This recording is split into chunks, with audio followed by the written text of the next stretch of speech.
Assalamualaikum, salam sejahtera, Om Swastiastu, Namo Buddhaya, salam kebajikan. Selamat siang kepada para peserta, Bapak, Ibu, Saudara yang terhormat, teman-teman musisi sekalian, perkenalkan saya Jen Fialsa atau biasa disapa Alsa, selaku Direktur Komunikasi dan Riset FASMI. Hari ini, senang sekali saya akan berperan sebagai MC.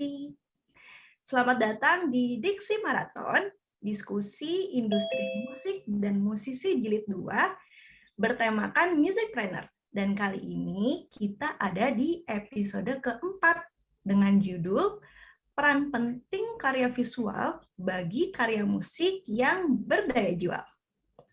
Selamat siang kepada Ketua Umum FASMI, Bapak Chandra Darusman, Sekretaris Jenderal FASMI, Mas Febriani Bio, Direktur Pelatihan dan Pemberdayaan FASMI Bapak Joni Maukar, Direktur Pelayanan FASMI Bapak Bowi Jati, beserta seluruh pengurus lain yang hadir, juga para narasumber Kak Daifalana dan Kak Denis Tumiwa, serta moderator Putri Siaan. Juga di sini kita kedatangan Mbak Ike Nurjana sebagai bendahara dari FASMI. Teman-teman sekalian, webinar ini diselenggarakan oleh Federasi Serikat Musisi Indonesia atau FASMI, sebuah organisasi nirlaba independen yang menjadi rumah untuk serikat-serikat musisi yang tergabung di dalamnya, dalam upaya memperjuangkan profesi musisi yang lebih baik dan berkelanjutan atau sustainable. Teman-teman sekalian dapat bergabung melalui website www.fasmi.id. Dengan menjadi anggota, manfaat yang didapatkan adalah konsultasi hukum via website dengan tim relawan hukum FASMI, pengunduhan template surat perjanjian kerjasama yang bisa dijadikan acuan dalam menyusun kontrak dengan mitra, serta keanggotaan BPJS Ketenagakerjaan secara otomatis yang di dalamnya terdapat jaminan kecelakaan kerja, jaminan kematian, dan jaminan hari tua. Webinar ini didukung penuh oleh Kementerian Pariwisata dan Ekonomi Kreatif Republik Indonesia, serta media partner pop hari ini, Indomusikgram, Musicblast.id, Kala Kolektiva, Subs Indonesia, serta Overheard Musisi. Sebelum kita memulai acara Diksi Marathon siang ini, alangkah baiknya apabila kita memejamkan mata sejenak, berdoa demi kelancaran acara siang ini, sesuai dengan agama dan kepercayaan masing-masing. Berdoa dipersilakan.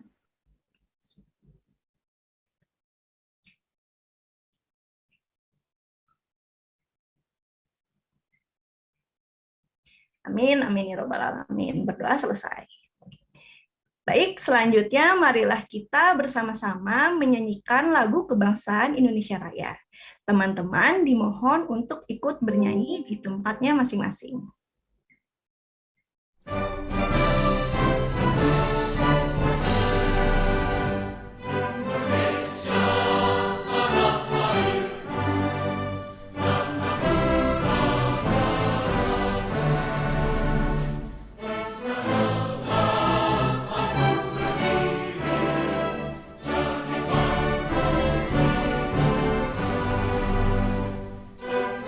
Indonesia, ku bangsa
Baik, terima kasih. Berikutnya, untuk membuka acara Diksi Marathon Jilid 2 episode 4 ini, sebagai perwakilan dari FESPI, salah satu penyanyi kenamaan wanita Indonesia tanah air, Mbak Ike Nurjana sebagai bendahara FESPI akan memberikan sepatah dua patah kata sambutan untuk kita semua.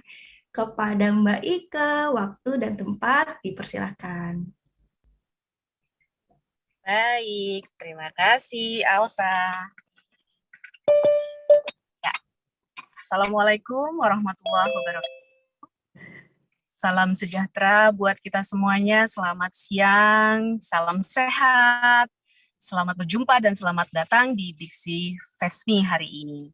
Dan ini adalah diksi yang bukan terakhir, tapi untuk saat ini adalah diksi yang memang sesi 4 yang akan kita lakukan dan mudah-mudahan bermanfaat untuk semua musisi Indonesia.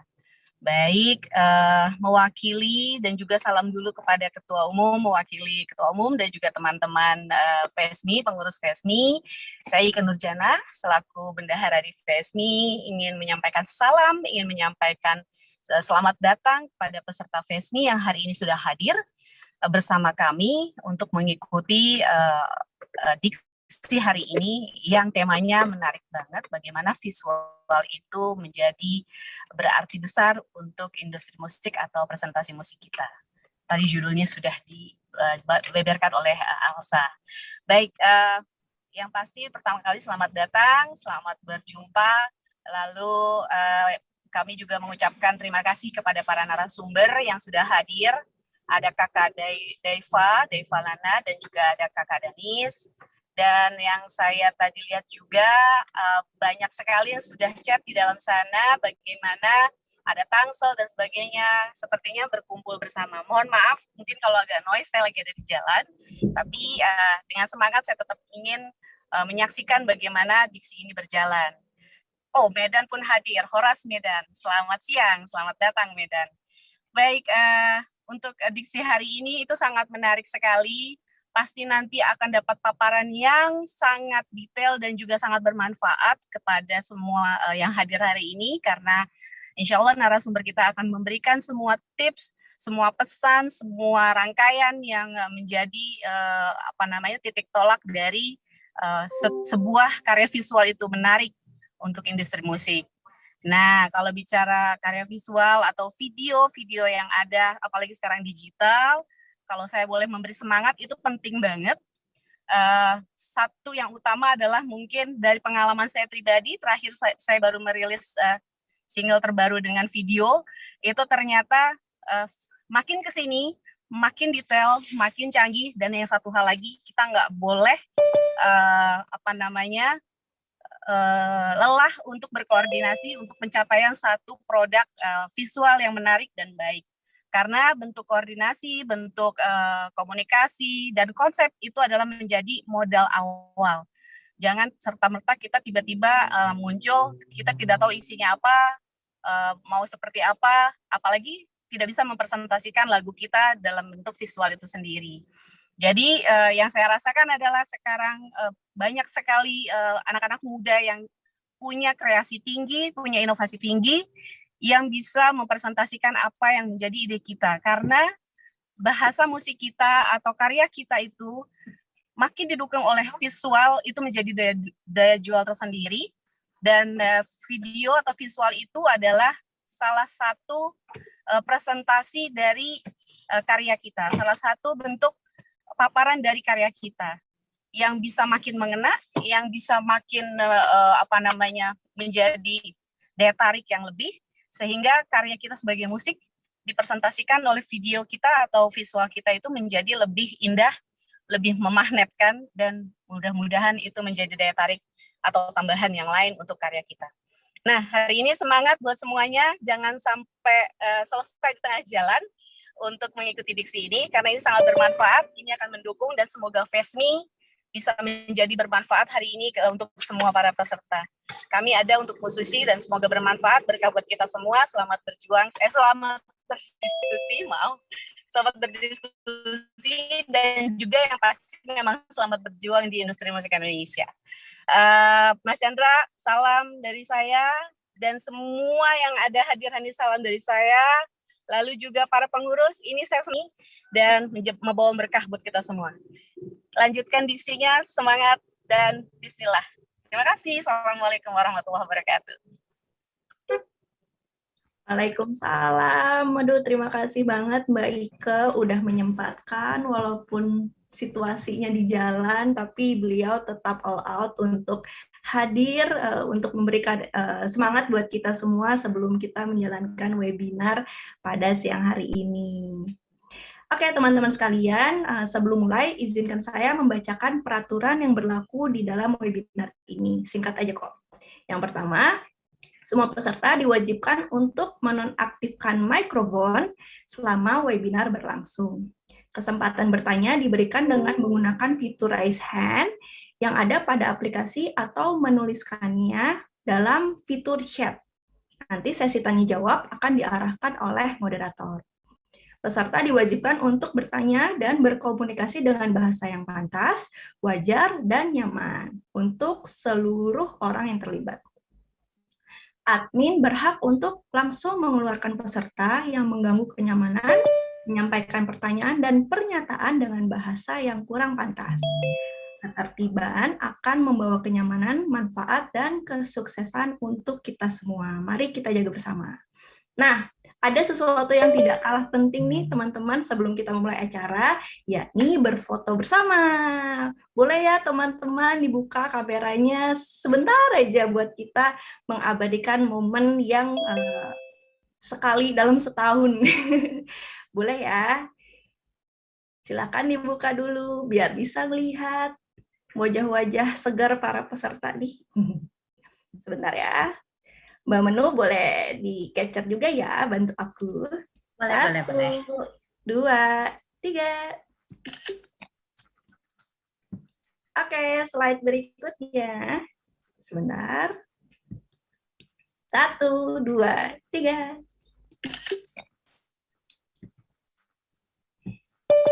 Oke, wow, aku ngelihat ada banyak peserta yang hadir yang kayaknya udah nggak sabar banget untuk ngikutin webinar siang hari ini. Juga ada dari teman-teman Hi-Fi juga pada datang. Wah, ada Kak Ezra, ada siapa lagi nih, banyak banget. Ada Kak Ilhama, senang banget. Thank you ya Kak sudah support Fasmi.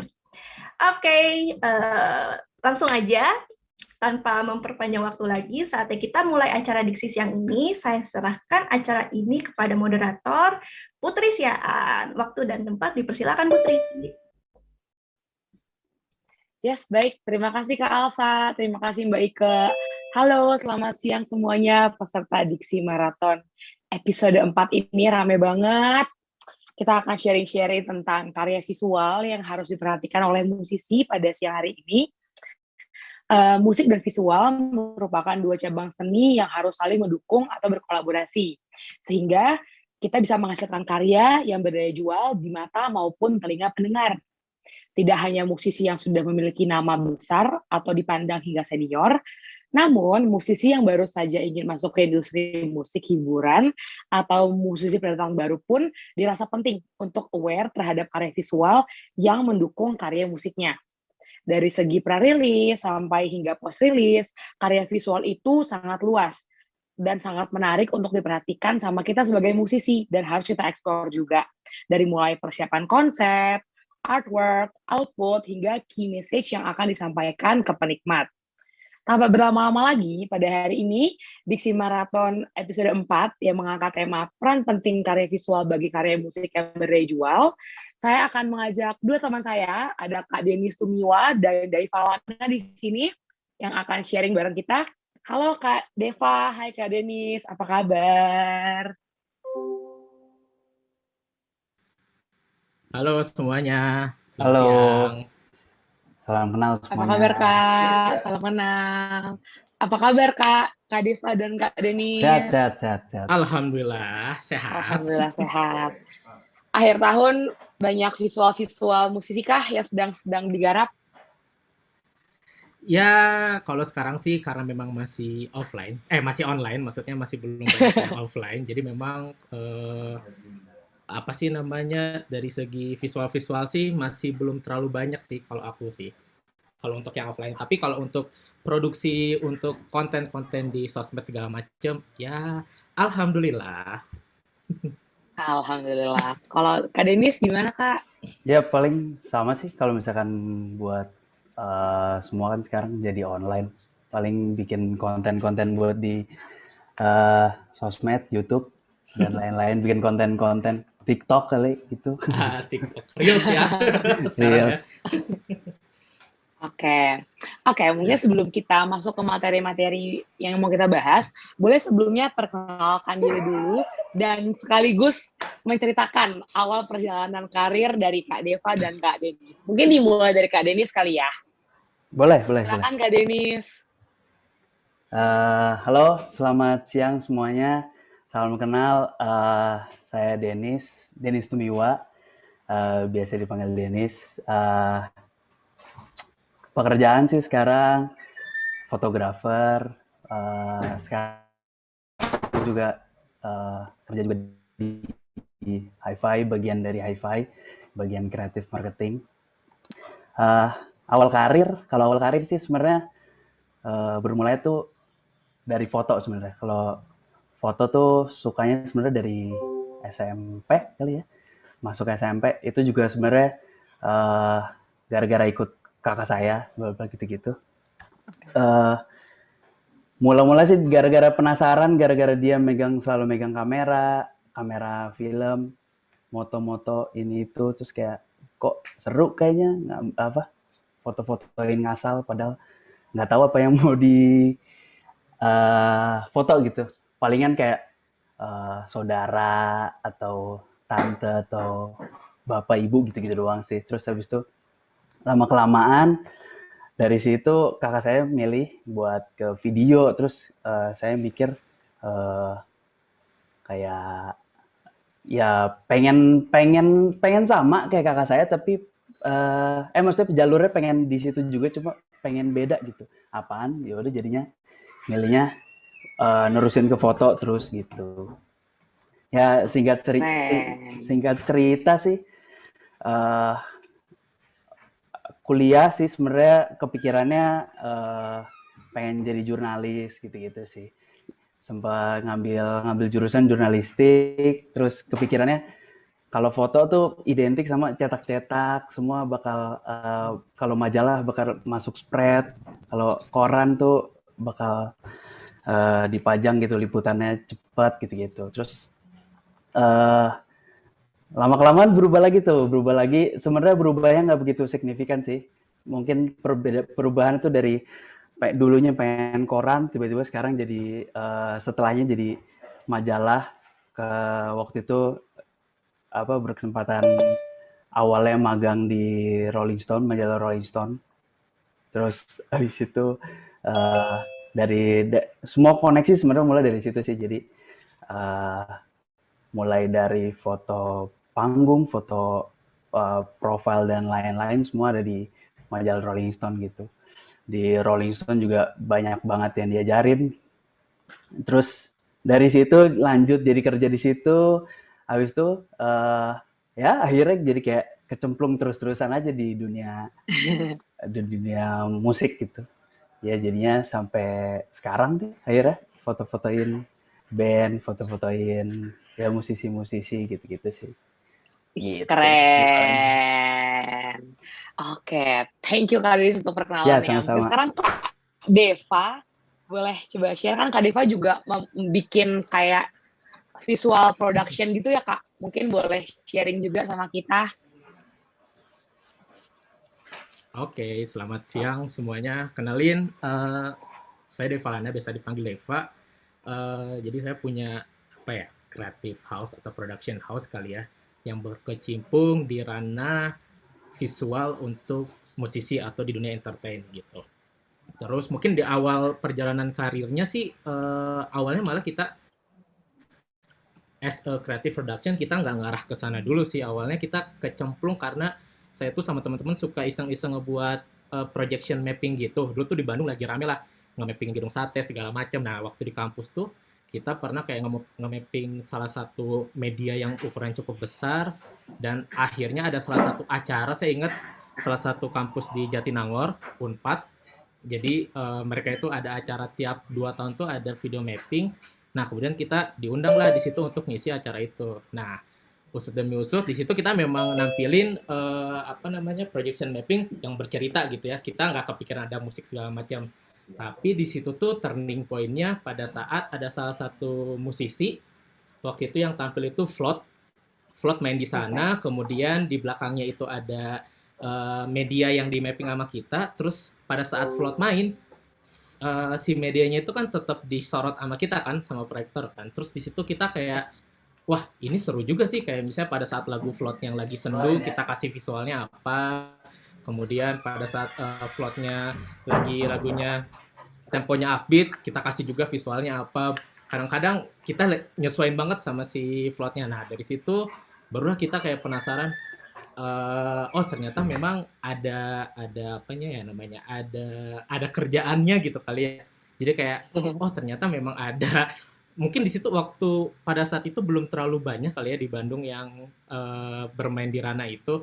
Akhirnya kita coba masukin. Kalau di Bandung sama Jakarta kan mungkin pensi bener-bener ini banget ya, gengsi banget ya. Misalnya pensi A sama pensi B pengen megah segala macam, terus kita cobain di situ untuk masukin sebagai apa ya namanya visual joki untuk satu acara. Jadi dari beberapa pensi itu tuh kita kalau pensi kan banyak tuh ya artisnya ya. Jadi kita kayak ngebuat visual atau bahkan kita nyocokin visual apa sih yang cocok sama si band-band itu. Kayak misalnya pada saat waktu itu mungkin ada burger kill atau segala macam, kita kan nggak mungkin pakai visual yang bunga segala macam kan. Jadi kita selalu mikir setiap setlistnya itu, oh ini visualnya A, B, C. Nah, alhamdulillah setahun tuh pensi-pensian terus di Bandung. Kemudian kita coba ke teman-teman musisi ya, alhamdulillah sekarang jadinya untuk Meja Bundar sendiri sih terakhir mungkin kita tuh kalau yang manggung-manggung sama musisi tuh sama Summer Dos mungkin ya, bandnya Iqbal sama Rinrin, terus sama Mas Kunto sih. Nah ya udah akhirnya kecimplung lah sekarang ke ranah pervisualan untuk artis dan turunan-turunannya. Nah turunan-turunannya banyak sih, kayak video lirik dan segala macam kita produksi juga gitu. Wow, keren. Berarti hari ini teman-teman kita akan dapat sharing menarik dari 2 orang yang berbeda. Kak Deva yang juga bikin visual production, juga sebagai VJ based on Bandung, dan Kak Denis yang juga freelance juga sebagai fotografer dan videografer based on Jakarta.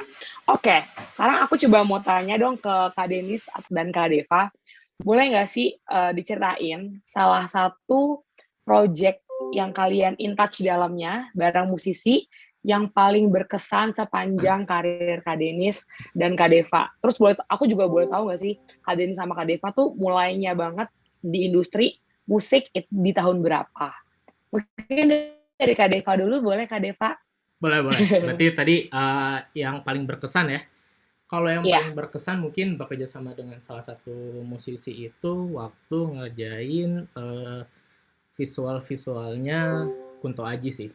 Jadi waktu itu 2019 Mas Kun itu sempat ngadain 2019 akhir kalau nggak salah sempat ngadain Mantra Live Plus. Nah di situ tuh kita benar-benar sama tim Kunto ngegodok bareng-bareng visual per visual dari tiap lagunya, dan kebetulan kalau Kunto Aji itu mungkin dari segi lagunya penuh makna ya. Jadi penetrasi ke visualnya pun jadinya sangat detail dan inginnya sih kalau kita pada saat itu goalsnya ingin bermakna juga gitu. Jadi memang pada saat di konser Mantra Live Plus itu musiknya Mas Kun itu digabung dengan visual dan tata lighting segala macam, itu udah jadi satu paket, satu suguhan yang bisa membuat penontonnya benar-benar ngena banget nih si lagunya gitu. Kalau yang paling berkesan sih itu sih. Karena dari konsepnya dari awal juga semuanya penuh makna, dipikirin banget, prepare ya, gitu ya. Satu-satu benar-benar penuh makna. Oke. Terus kalau dari Kak Denis gimana, Kak? Eh, Kalau dari aku sih paling, jadi kebetulan aku juga tergabung dalam satu tim namanya Sounds from the Corner. Itu juga eh, itu tuh satu tim yang misinya tuh dari awal tuh sebenarnya pengarsipan visual gitu dari musisi-musisi sebenarnya. Tapi yang paling bikin berkesan tuh sebenarnya dari tiap band itu bikin konsepnya tuh beda-beda. Ya, Eh, Kayak misalkan waktu itu sempat bikin untuk project solonya Arman Maulana, itu dia baru-baru banget bikin solo. Itu juga kayak beda banget kalau misalkan kayak Arman Maulana dengan Gigi kan ya udah gitu, apa namanya, seru gitu. Tapi kalau yang waktu itu dibikin tuh kayak mungkin rada sendu, terus simple, polos-polosan, bla bla gitu-gitu. Terus sempat bikin juga kalau misalkan eh, Mika Angelo, dia juga bikin Ya. konser virtual tuh waktu kemarin. Itu dia dengan itu juga ngegodok apa idenya juga bareng-bareng.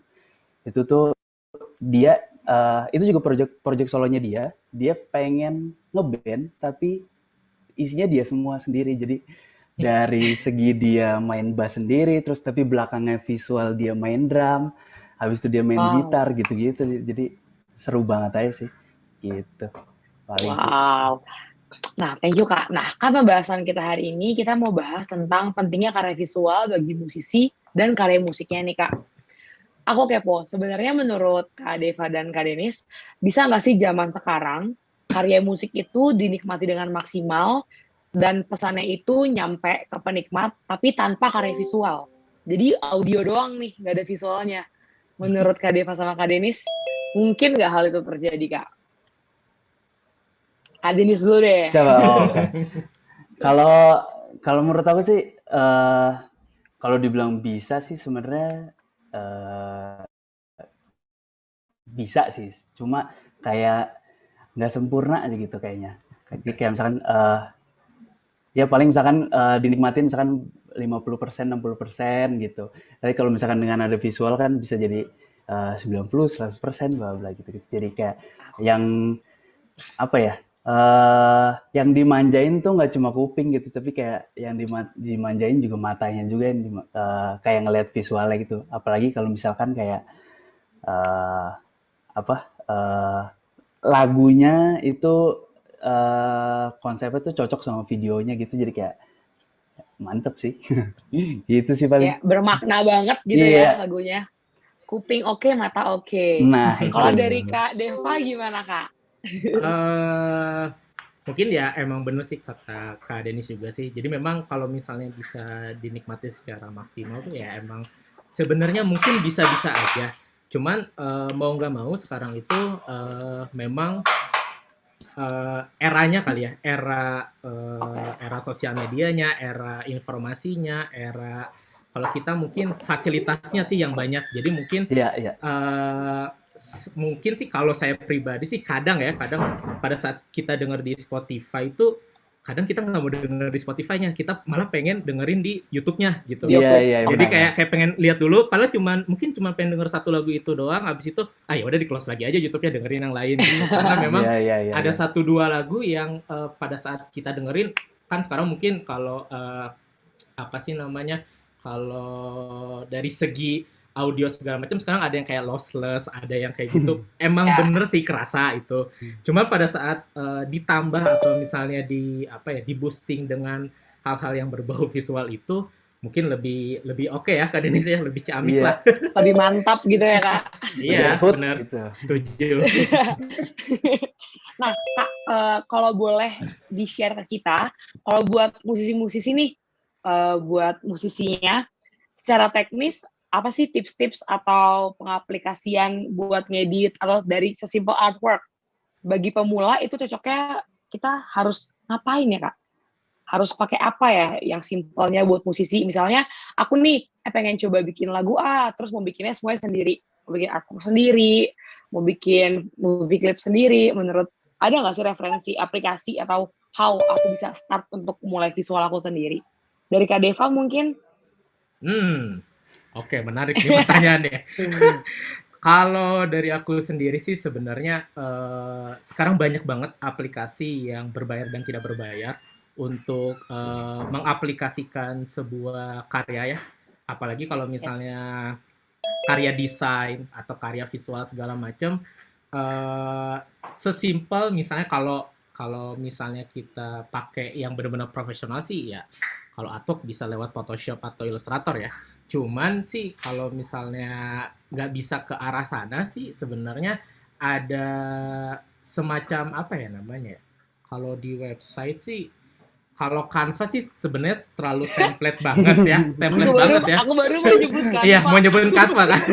Canva tuh sebenarnya apa ya namanya salah satu wah itu ini banget lah emang mempermudah semua, cuman memang template jadinya. Cuman tapi kalau misalnya di tahap awal memang yang apa sih namanya desain atau misalnya karyanya tidak terlalu spesifik atau tidak terlalu heavy gitu ya pembuatannya, sebenarnya bisa dibawa ke arah minimalis tapi brandingannya atau misalnya visual identity-nya dicocokin aja semua. Misalnya nih dalam satu kita mulai karya lagu A misalnya, kita pengen pengemasannya wah ini pengennya biru aja, biru langit atau apa. Nah di situ tuh sebenarnya kita ya udah aset langitnya kita cari aja di banyak lah misalnya yang di splash di unsplash atau segala macam.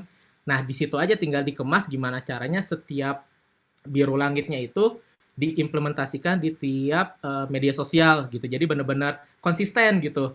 Pada saat misalnya sekarang ada Spotify, Canva segala macam semuanya konsisten aja di sana. Nah di saat kekonsistenan itu terlihat oleh kasarnya apa mungkin terlihat oleh pendengar, pendengar pun merasa kayak oh ini lagunya kayak gini, oh dikemasnya apa namanya di Spotify kayak gini, terus misalnya di media sosial diceritain ternyata lagunya menceritakan tentang udara, angin, elemen dan segala macam, ya itu emang udah apa ya representasikan sih gitu.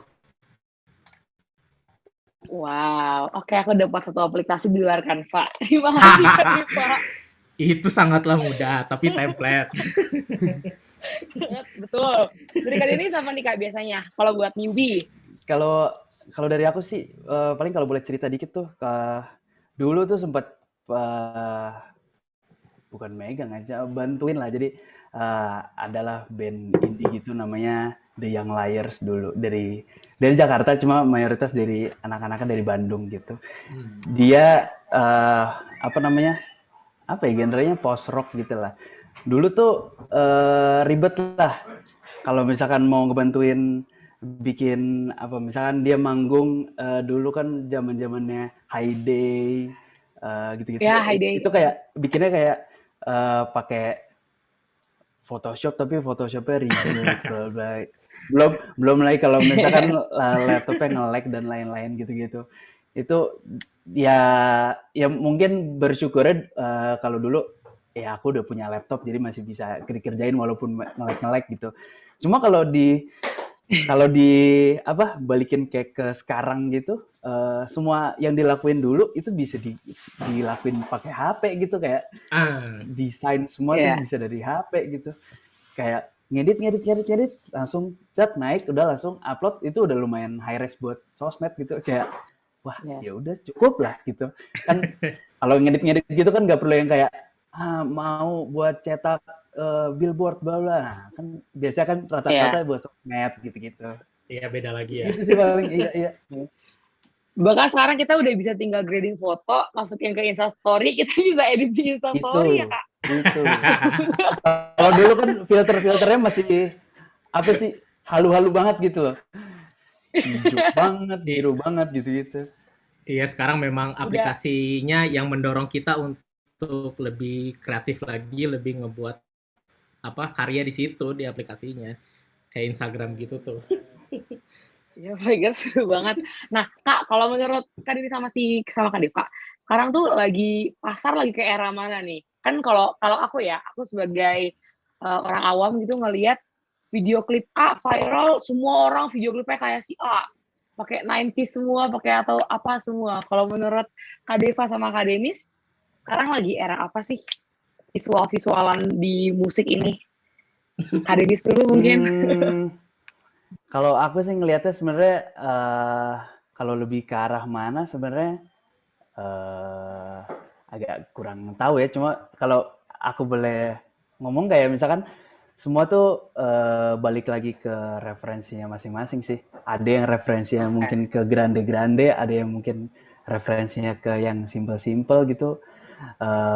Beda referensi, beda hasil juga sih kayak gitu. Paling bahkan kayak misalkan kalau sekarang tuh konten visual kan nggak melulu tentang video klip, video lirik, banyak gitu macam-macamnya. Kayak misalkan apa namanya animasi, motion dan desain foto, banyak gitu macam-macamnya. Kayak misalkan taruhlah kayak siapa ya, Pamungkas misalkan, dia tuh salah satu menurut aku tuh musisi yang rajin banget nge-record dirinya dia. Sebenarnya tuh kayaknya dia tuh bikin jurnal tuh kayaknya nge-record diri dia gitu, main apa tapi ketika itu dijahit mungkin nanti hasilnya jadi kayak bagus gitu. Padahal sebenarnya simple banget kan, itu dia mungkin termasuk apa ya, low budget lah, dengan peralatan yang ada, dengan peralatan seadanya dia bisa bikin apa namanya, bikin konten yang rutin bla bla gitu, itu jadi sesuatu yang wah gitu. Kayak gitu sih. Wow, oke. Kalau dari Kak Deva, Kak? Kalau eranya ya mungkin sekarang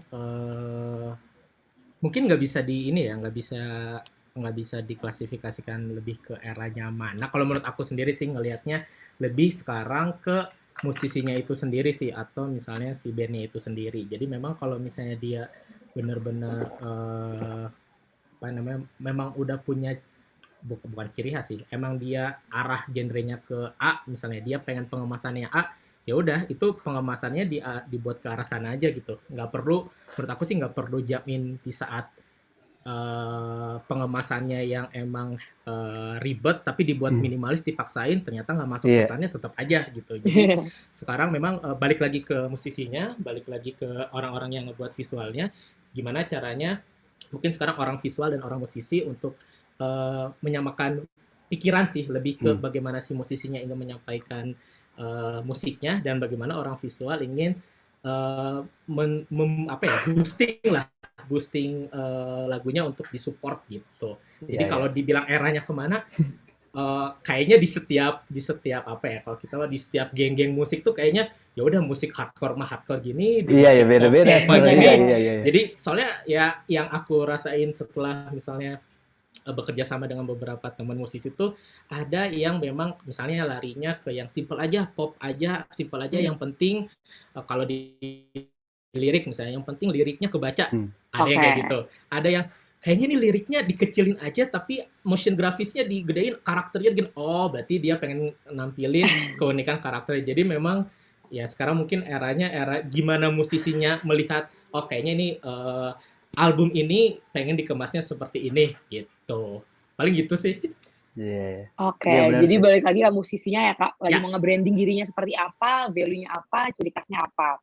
Tadi kan sempat ada mention tentang motion ya Kak. Ada nggak sih Kak aplikasi yang bisa, kan kita pengennya cepet nih, yang bisa menjadikan foto jadi motion gitu. Ada nggak sih Kak aplikasi langsung foto, bisa edit gerak-gerak jadi motion? Kak Denis, ada nggak Kak Denis? Kalau misalkan ada nggak bocoran? Kalau misalkan aku sih kalau kayak motion gitu paling standar sih. Kalau mungkin kalau dulu tuh pakai aplikasi video sih sebenarnya sih. Dulu tuh masih pakai kayak Windows Movie Maker, bla bla. Sebelum sekarang mungkin kenal Adobe Premiere ya, kayak gitu-gitu sih paling. Jadi tetap harus di breakdown satu-satu ya Kak ya, ngeditnya ya? Iya sih. Belum ada aplikasi yang kayak tinggal kita masukin foto, klik bergerak motion gitu, belum ya? Kayaknya belum. Iya sih. Mungkin sulap kali bisa. Tapi sebenarnya nih balik Bukan lagi sulap. mungkin tadi apa namanya Kak Putri sempat bilang Canva ya. Nah, balik lagi nih ke Canva ya. Jadi sebenarnya Oke. di Canva kan memang dia templatean banget segala macam, tapi ada satu dua apa sih namanya? Ada satu dua fitur yang ya udah misalnya pakai foto kita terus di remake di situ bisa. Jadi memang easy peasy lah di sana tuh. Terus kalau karena memang kebiasaan kalau saya sama teman-teman jarang pakai aplikasi berbasis mobile gitu ya. Jadi memang kalau yang dilihat dari TikTok ya teman-teman, TikTok tuh kalau nggak salah ada apa ya namanya CapCut atau apa gitu yang emang bener-bener dia bisa apa nge-stabilize cuman si apanya namanya kepalanya doang jadi Muka, gerak iya, iya. mukanya Iya. doang Iya. kan. Betul, Itu betul, kayak betul. anjir ini yang biasanya kita kasarnya di After Effects atau di Premiere Pro kita kayak harus detail banget ininya. Iya, Ternyata betul. pakai aplikasi itu cuma dibuletin terus di render gini-gininya. Anjir ini cepet banget gitu. Bahkan kalau pakai kayak After Effects gitu masih di masking dan lain-lain. Betul. Kalau misalkan di TikTok tuh kayak udah langsung Agak dia pakai bergerak. efek udah langsung gitu. Iya. Aku salfok baca komen nih Kak Denis, Kak Deva katanya ada dari Givan L. Ada Kak motion loop katanya. CapCut. Itu Kita coba. CapCut. CapCut. Oh, CapCut tuh yang aplikasi TikTok ya berarti ya? Kayak enggak sih aplikasi aku dapetnya dari TikTok kayak orang ngebandingin CapCut sama apa gitu. Oh, menarik. Nanti coba kita kulik-kulik. Itu ada Kak nyuruh temen. Nah, iya tuh. Apa? Nyuruh temen paling Apa? simpel sih. Nyuruh Kak Ilham. Mantap. CapCut Mantap. aplikasinya udah ada template juga, Kak. Terima kasih, Stefani. Habis ini kita langsung coba saja. Karena kan jujur aja Kak, misalnya nih aku musisi, pengen ngerilis iseng gitu. Cuman pengen yang agak proper niat juga. Kan pengennya gampang ya Kak, yang tinggal klik. Belum lagi kalau permasalahannya adalah gaptek. Kita pengennya simple. Jadi kita kayaknya perlu ekspor aplikasi-aplikasi yang membuat mager kita terrealisasikan gitu. Nah, Kak, sekarang aku mau nanya. Menurut Kak Deva dan Kak Denis, keunggulan apa sih, uniqueness apa aja sih yang saat ini tuh butuh ada dalam diri seorang musisi untuk menyempurnakan audionya jadi visual yang baik. Misalnya tadi kan udah kita mention turunannya ada movie clip, ada lirik video, ada nggak sih Kak turunan-turunan lain yang sebenarnya kayak misalnya di luar negeri nih, di luar negeri tuh ada ini loh, tapi di Indo belum ada. Ada nggak ya Kak turunan dari karya musik selain lirik video dan movie clip? Dari Kak Deva dulu. Kalau misalnya sepengetahuan aku sih sebenarnya memang selain movie clip, lirik video, sekarang itu karena Instagram lagi rame-ramenya Reels dan segala macem, itu bisa sangat dipergunakan lah dari segi storiesnya, Reelsnya, postnya dan segala macam di Instagram. Nah itu baru Instagram doang kan. Nah sebenarnya si turunan-turunannya itu tuh bisa dibuat apa ya namanya bisa dibuat konsisten itu di misalnya kayak Spotify Canvas sekarang di Spotify ada Spotify Canvas. Sebenarnya menurut saya itu sangatlah menarik ya walaupun cuma 10 detik loop tapi merepresentasikan satu lagu di 10 video loop itu aja. Nah, selebihnya sih sebenarnya kalau yang saya lihat musisi-musisi luar dan yang Indonesia yang berbeda itu mungkin kalau dari segi event sih kalau musisi luar itu benar-benar apa ya namanya pada saat mereka manggung mereka itu benar-benar tadi detail banget soal visual, detail banget soal kepresisian visual. Maksudnya kepresisian itu adalah mungkin aku seneng banget sama visual-visualnya Billie Eilish kali ya. Sebenarnya visual Billie Eilish tuh mantap sih. simple sih. Dia kadang-kadang karena lagunya kayak apa ya, kayak bass drums doang, tapi visualnya itu mengikuti bass drumnya doang gitu. Padahal cuman ngeluarin flashing lights doang atau apa, tapi itu jadi suguhan menarik bagi penontonnya. Jadi kayak, oh ini tuh suara drumnya tuh kadang-kadang kalau orang yang masih awam pasti berpikirnya, oh ini kayaknya visualnya ngikutin drum, kayak mungkin ada orang visualnya neken-neken sesuai drumnya. Tapi sebenarnya kalau misalnya dirunut panjang ya, itu udah terkonfigurasi dengan baik sama tim visual dan bandnya. Jadi pada saat band main itu udah biarin aja sih visualnya bermain gitu. gitu. Oke, berarti kalau tadi Billie Eilish kakak ngelihat sequence-nya kak ya? Ya, Sequence betul. visualnya yang ngikutin beat-beat musiknya ya. Jadi Ya, kayak betul. kelihatan itu tuh collaboration antara musik dengan visualnya sesuai beatnya. Setuju. Mantul. Kalau dari Kak Denius gimana kak? Kalau dari aku sih sebenarnya kalau misalkan musisi ngerilis single atau album gitu, aku sih sebenarnya ngelihatnya turunnya banyak banget sih sebenarnya. Kayak maksudnya di luar dari video klip, video lirik, bahkan bisa dibikin kalau misalkan buat konten-konten YouTube itu kan banyak banget, misalkan tutorial gitar, mungkin bisa breakdown liriknya itu isi tentang apa, pesannya apa, banyak banget sih sebenarnya. Ditambah juga kayak misalkan di TikTok tuh macem-macem ada di situ kan. Kayak misalkan video lucu-lucu tapi mau dikaitin ke satu lagu dari band itu bisa juga sebenarnya dengan mungkin pesannya dan pesan lagunya sama pesan makna video itu masih bisa selaras gitu. Banyak sih, banyak banget sebenarnya. Iya. Setuju sih kak. Kayak sekarang semua konten-konten visual yang dibikin dari musisi itu sendiri maupun dari netizen yang nge-reaction, bikin parodi, segala macam lucu-lucuan yang receh-receh. Ya kan netizen tuh sebenarnya yang justru ngebantu kita promo juga ya. Ngebantu musisi promo justru. Tapi lucunya sebenarnya kalau di TikTok sendiri kadang-kadang sih ada lagu yang kita inget banget nih si liriknya, nadanya kayak gitu, tapi kita nggak tahu yang nyanyi siapa, judulnya. Sering tuh. Sering kan?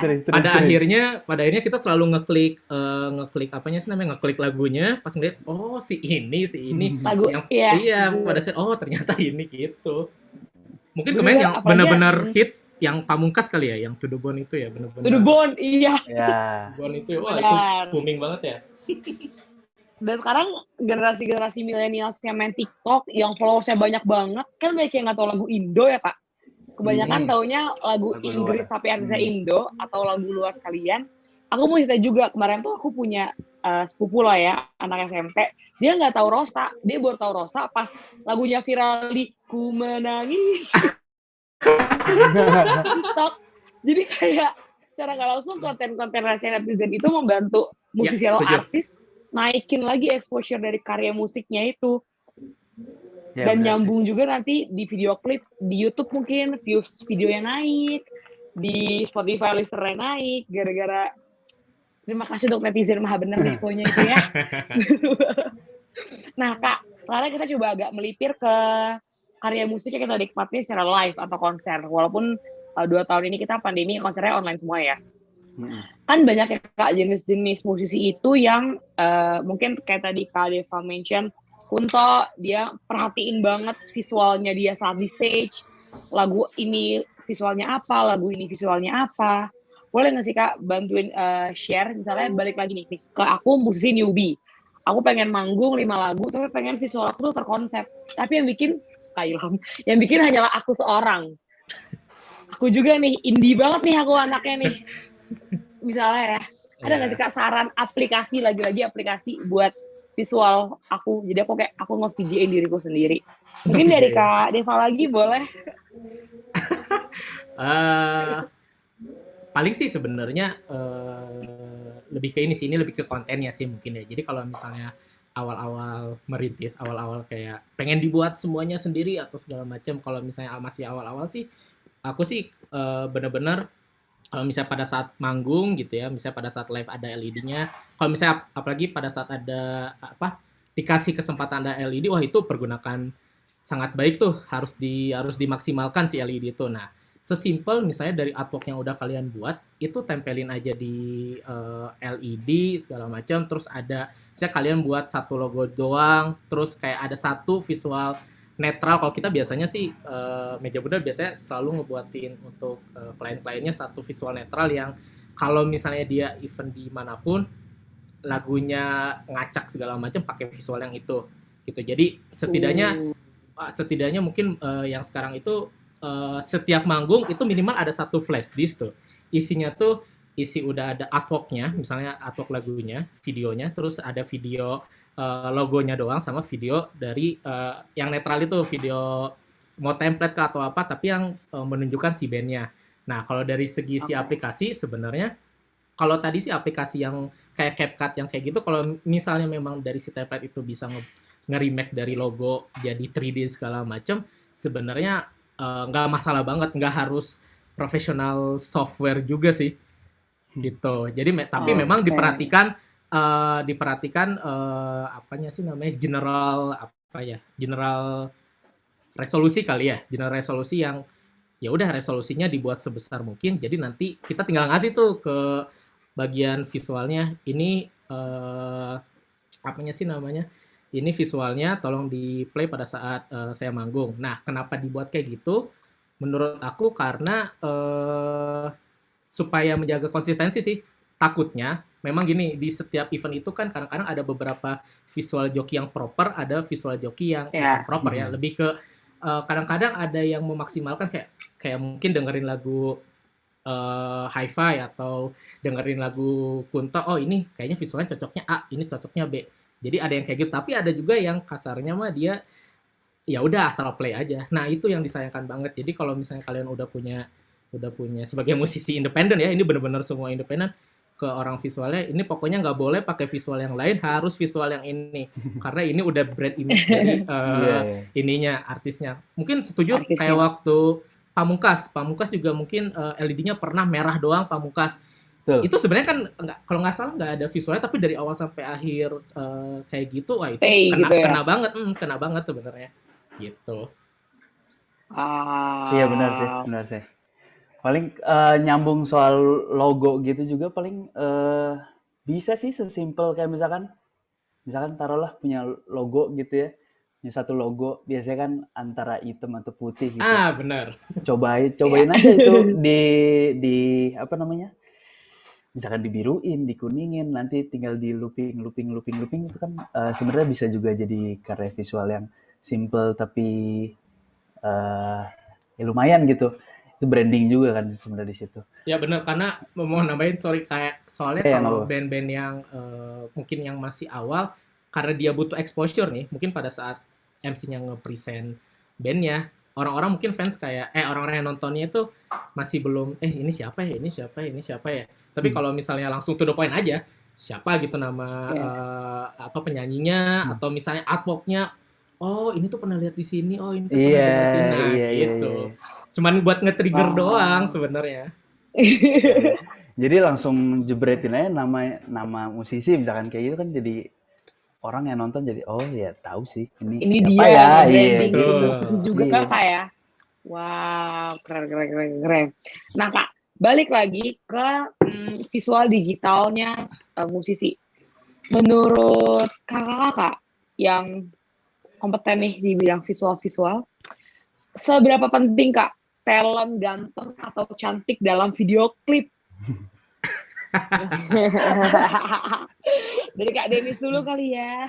Aku boleh minta sharing nggak?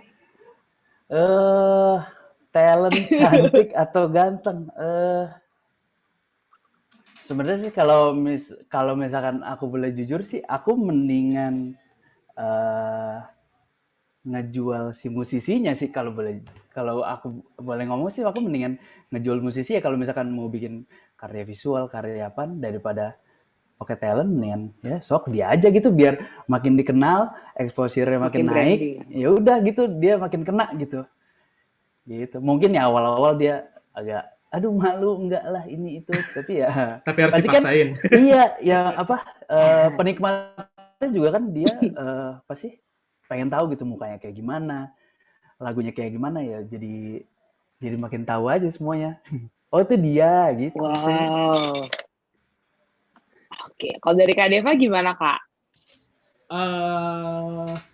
Mungkin ini ya kayak lebih ke bandnya itu starting dari mana nih posisinya. Kalau memang udah benar-benar posisinya udah lumayan well known segala macam, kadang-kadang ada beberapa artis juga ya udah dianya ada part dia nyanyi tapi ada satu karakter yang emang cari yang cantik gitu. Tapi tapi kalau misalnya yang masih merintis segala macam, DIY sendiri segala macam, itu bener-bener tadi kata Kak Denis lebih baik nunjukin Iya sih. personilnya itu karena apa ya, lebih ke pada saat orang nonton di YouTube video klip band A tapi dia misalnya pakai karakter siapa gitu ya yang tidak mendefinisikan personilnya, itu jadi orang dengerin lagunya tahu tapi nggak tahu personilnya siapa. Itu kan sayang banget kan. Jadi Iya, iya, iya. jadi Iya. memang harus di awal-awal memang harus mau nggak mau ya Kak Denis ya di-push bagi teman-teman musisinya untuk ya memang harus tampil di situ. Iya, benar sih. Jadi emang benar-benar harus diliatin gitu. Oh, keren. Nah Kak, sebenarnya cemil ya Kak, correct me if I'm wrong, asik. Kan kita ada yang namanya konsep amati, tiru, dan modifikasi ya, mau di musik, mau di visual. Menurut Kak Deva dan Kak Denis, seperti apa sih kita menerapkan ATM itu secara sehat? Karena kan banyak banget isu-isu jiplak-jiplak, padahal ya mungkin jiplak tapi nggak jiplak banget. Tapi sebenarnya kan tuh dari base teori amati tiru modifikasi itu kan. Menurut Kak Deva dan Kak Denis, ada nggak sih tips ATM yang sehat gitu? Jadi ATM tapi tetap kayak ada ciri khas dari si musisi itu sendiri. Mungkin dari Kak Deva dulu boleh.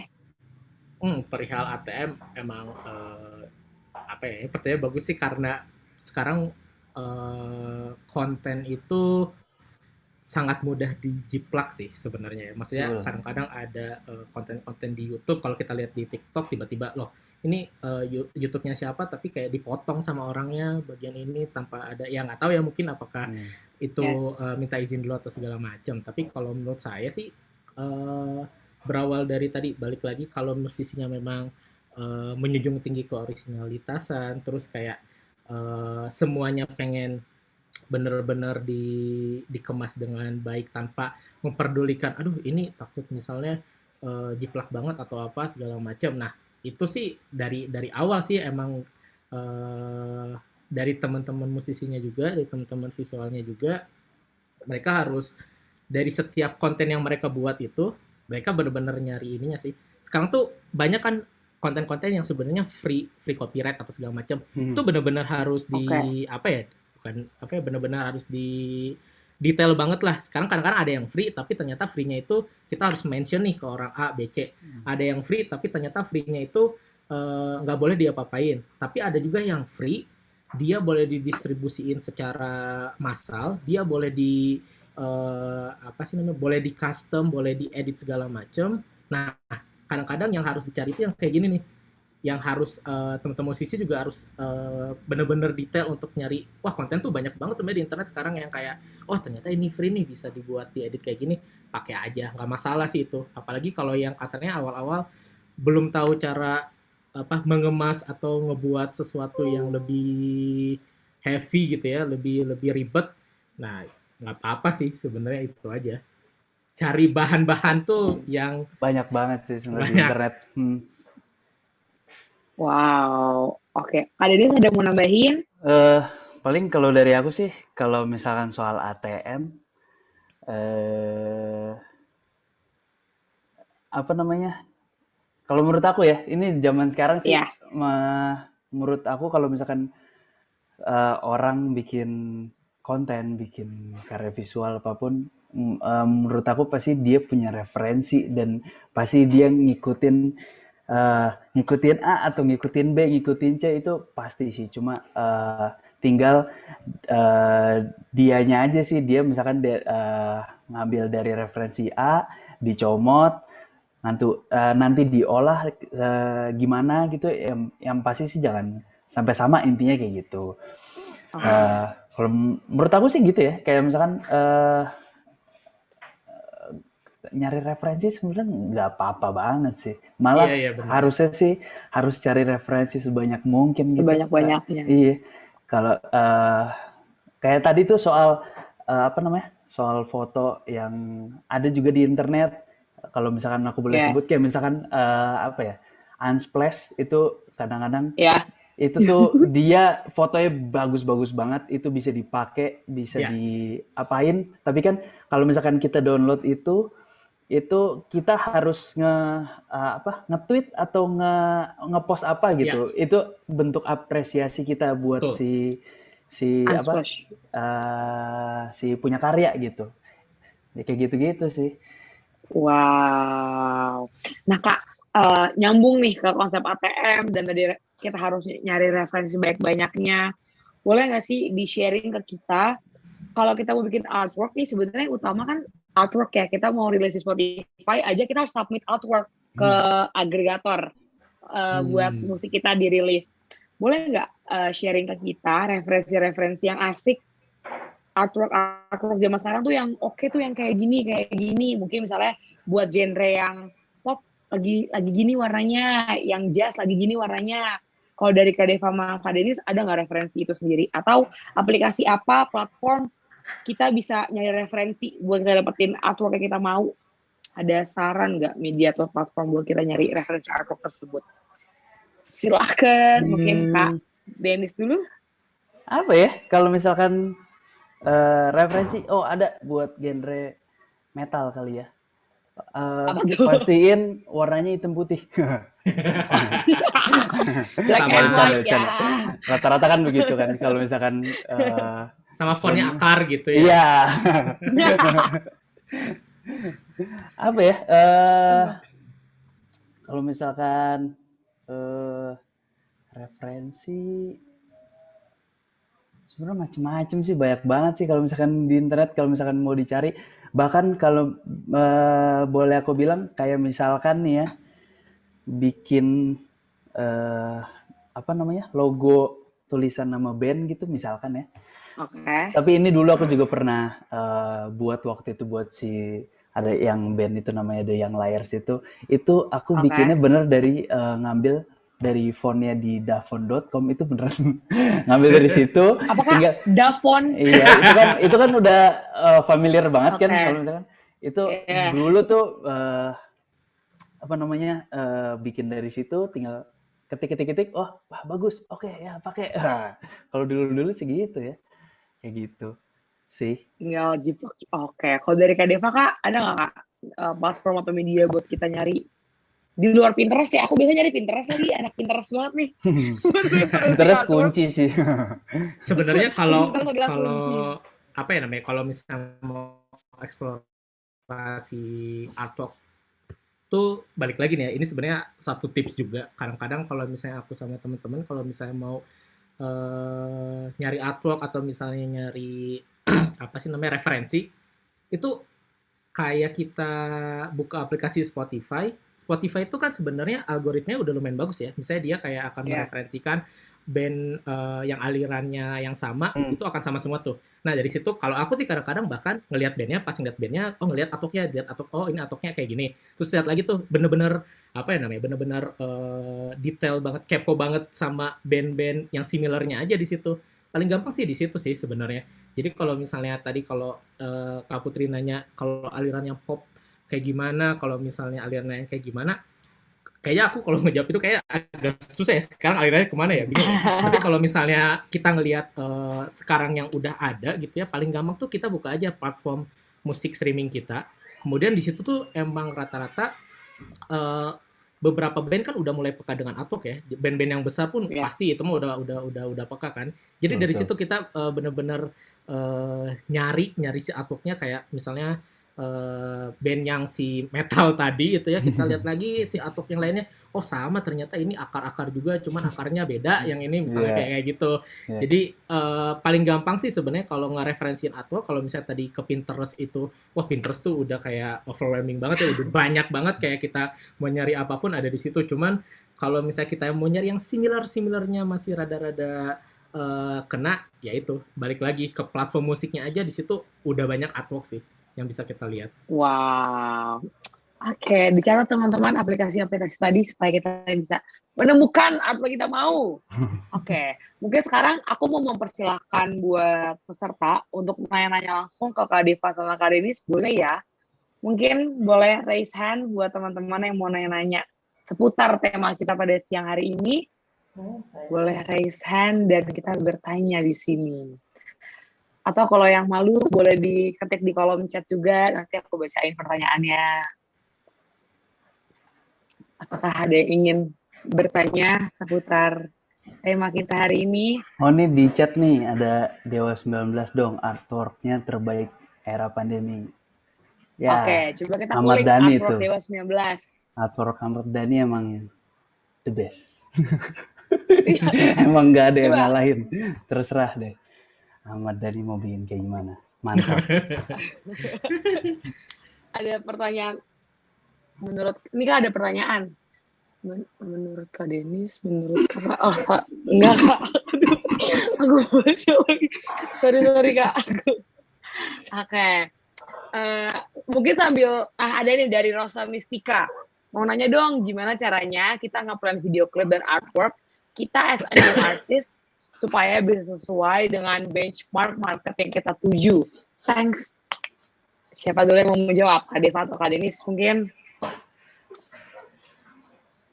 Oke, saya tunjuk. Kak Deva dulu. Susah ya Kak Denis ya, ini gimana jawabnya? Berat nih.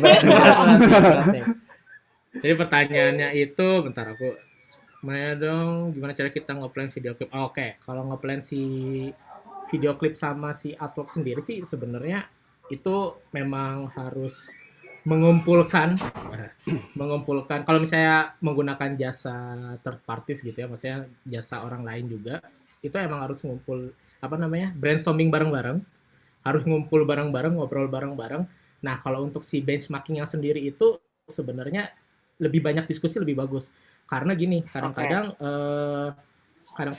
misalnya aku sebagai orang yang ngebuat artwork atau ngebuat yang video klip, kalau kita kan memang udah punya referensinya sendiri atau misalnya ya udah kita mau buatnya ke sini, tapi kadang-kadang kalau misalnya musisinya sendiri merasa kayaknya sih nggak ke sana deh, ke sini deh, ya kita juga pasti akan diskusi lagi, oh maksudnya ke sini, jangan sampai pada saat udah jadi artworknya, udah jadi video klipnya ternyata nggak pas tuh di telinga atau misalnya di mata masyarakatnya gitu. Jadi memang lebih banyak diskusi dan lebih banyak tadi kalau misalnya aku ngutip dari Kak Denis, ngambil referensi itu sangatlah wajar, dan kalau aku sih hukumnya wajib kali ya. Tapi referensi itu nggak boleh satu. Kalau misalnya referensi cuma satu, itu udah pasti hasilnya akan plek-plekan atau bener-bener sama banget. Jadi kita emang harus ngumpulin, kalau bisa ngumpulin 100 referensi kah yang emang bener-bener dipilah ternyata larinya kemana.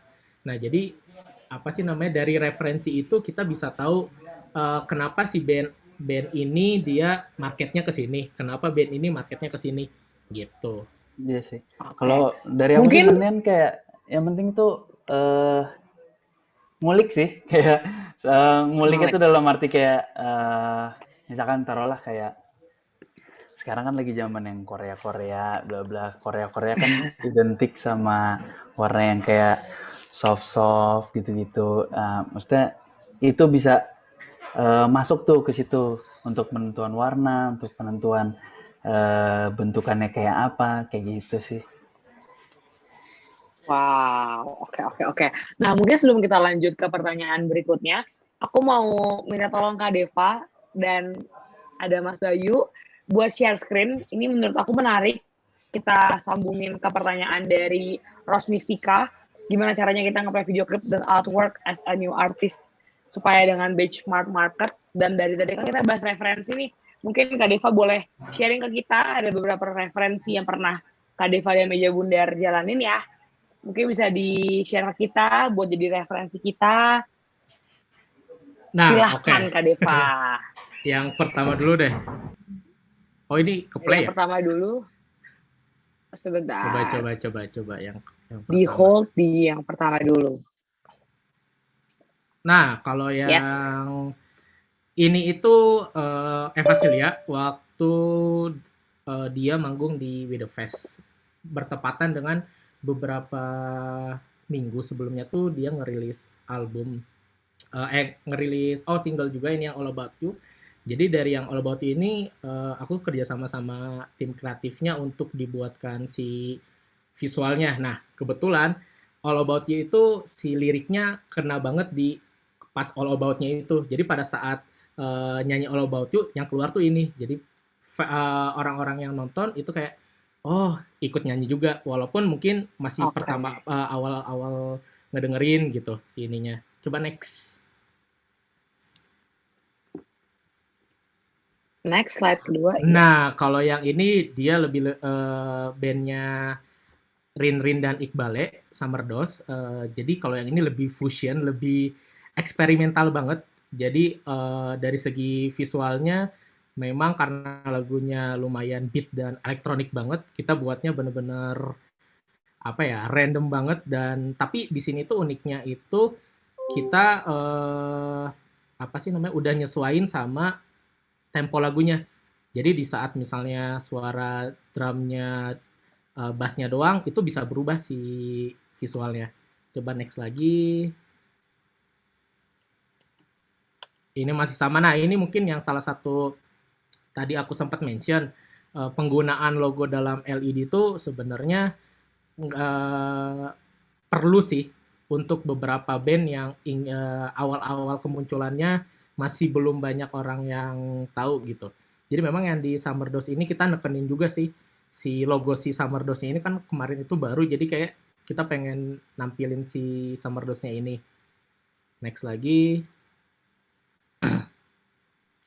Oh ini masih sama, coba next lagi. Nah ini mungkin lanjut ke yang salah satu project yang paling menarik juga waktu itu sama Kunto Aji. Kalau yang ini masih belum kelihatan karena emang ini mah perpaduan warna aja pada saat bridging dari tiap lagu. Kemudian next ada yang lumayan berkesan. Nah kalau misalnya kalian ngelihat visual yang ini pun kadang-kadang nggak ngerti gitu apanya sih namanya. Kalau yang awalnya mungkin nggak ngerti ini tuh apa, tapi ini sebenarnya kalau misalnya lebih jelasnya lagi sih, kalau kalian lihat tuh ini tuh kata-kata yang ditulis sama Mas Kun gitu, semua yang merah-merahnya itu, tapi belakangnya pengen didistorsi sama TV gitu. Next lagi. Wow. Nah ini juga unik nih. Jadi memang lagu Konon Katanya itu pengen direpresentasikan sebagai ijazah. Ya udah, kapan lagi LED bentukannya satu ijazah. Jadi waktu itu sama Mas Kun juga kita sempat, wah lucu juga Mas kalau kita buat ijazah, tanda tangannya kalau misalnya di situ tuh nama kalau nggak salah nama yang itunya Mas Kun, pokoknya nama-nama orang yang ada di panggung tuh ada di situ juga semuanya. Gitu. Nah, yang terakhir. Nah, kalau yang ini mungkin yang paling kena banget karena kalau ingat dengan artwork-nya Kunto Aji yang gambar Mas Kun dan otaknya, menurut aku sih otak ini tuh memang sangat ikonik banget untuk album Mantra Mantra. Jadi memang tadi yang kataku mungkin apa sih namanya, harus banyak diskusi, harus banyak referensi segala macam, itu tuh gunanya untuk mengeksekusi hal-hal yang kayak gini gitu.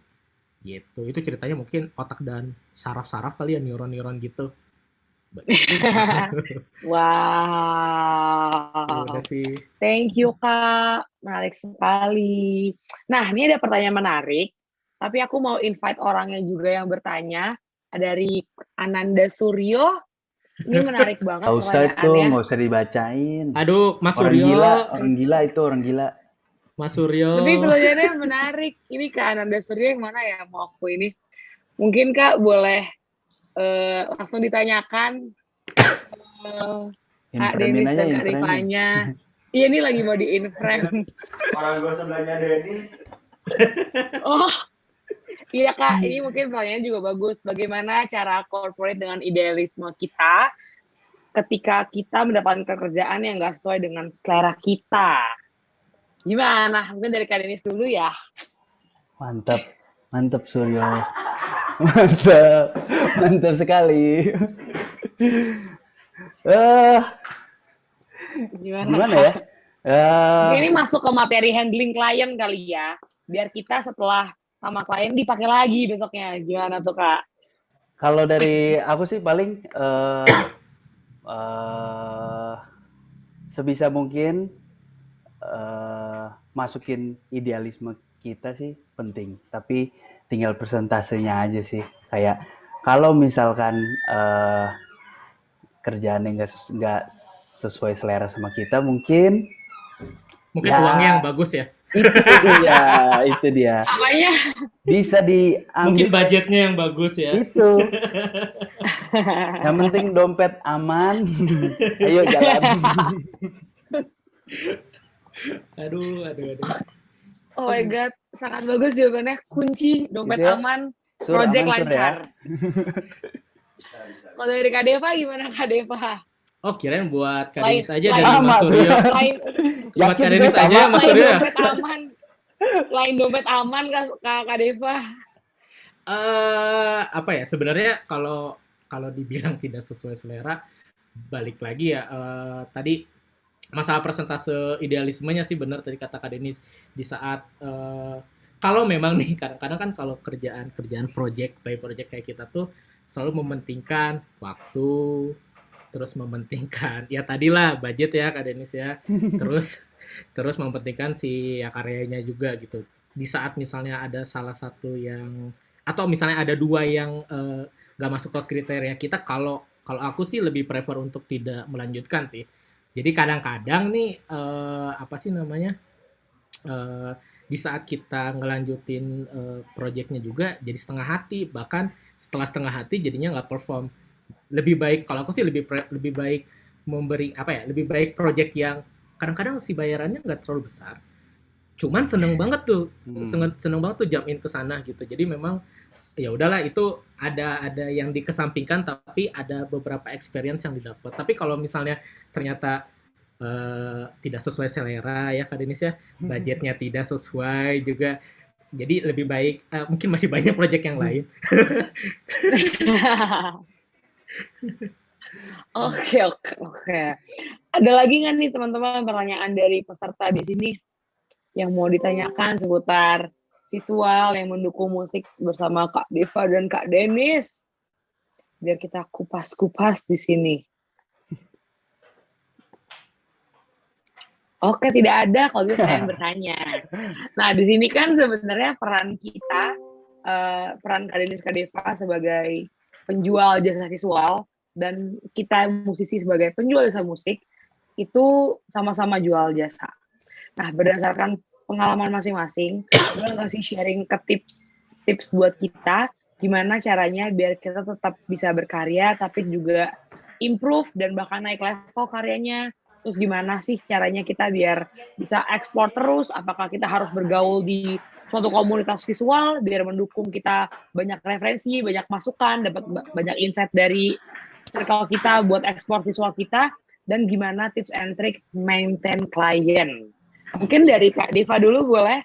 Mungkin Kak Deva boleh lebih spesifik maintain klien sebagai punya PH gitu kali Kak ya? Ya. Nanti Kak Denis dari segi freelancer as a person-nya. Ya, boleh. Silakan Kak. Aduh, panjang ya pertanyaannya. Tadi berarti yang soal berkarya itu. Yes.